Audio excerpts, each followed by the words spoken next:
So Chiranjeevi గారి ఇమేజ్కి కానీ మామూలుగా సినిమాకి కానీ పనికొచ్చే కథ కాదు అది. మీకు సినిమా అని చెప్పుంటే అది అది వేరేలా రాసినవాడు, నేనేదో రాశాను. ఇప్పుడు ఏం చేయాలి, అరే చిరంజీవి గారితో సినిమాకి రాయమంటే మనం ఇలాంటి అవకాశం పోగొట్టుకున్నామా అంటే, నేను 20 ఏళ్ళ కుర్రాడిని అప్పటికి. ఓకే.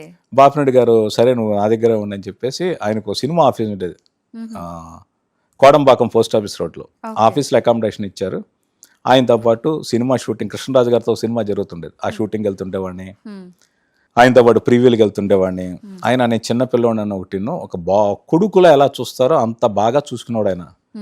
అలాంటి రోజు ఒక రోజున ఏమైంది అంటే, ఆయన ఏవో ప్రయత్నాలు ఉన్నారు చిరంజీవి గారి సినిమా కథలు అవన్నీ కూడా. అందుకే ఒక రోజు చిరంజీవి గారు ఆఫీస్కి వచ్చారు. నేను అలా కూర్చుని ఉన్నాను, నా కళ్ళ ముందు చిరంజీవి గారు మెట్ల దిగల వెళ్తూ ఉన్నారు. ఒక్కసారి షాక్ అయ్యా. అంటే థియేటర్లో చిరంజీవి గారిని కొన్ని 100 సార్లు చూసాం, ఆయన అంత దగ్గరగా చూస్తున్నాం, మాట రావట్లా. సో మామూలుగా అయితే ఏంటి, పరిగెత్తుకుంటూ వెళ్ళి సార్ అని షెక్ హ్యాండ్ ఇవ్వాలనో అంటారు. అప్పుడు ఫోటోలు దిగాలని ఆలోచన లేదు, ఎందుకంటే ఫోటోగ్రాఫర్ కావాలి, మన చేతిలో మొబైల్స్ ఏమి. బట్ ఆయన అలా వెళ్ళిపోయారు, నేను చూస్తూ ఉన్నాను.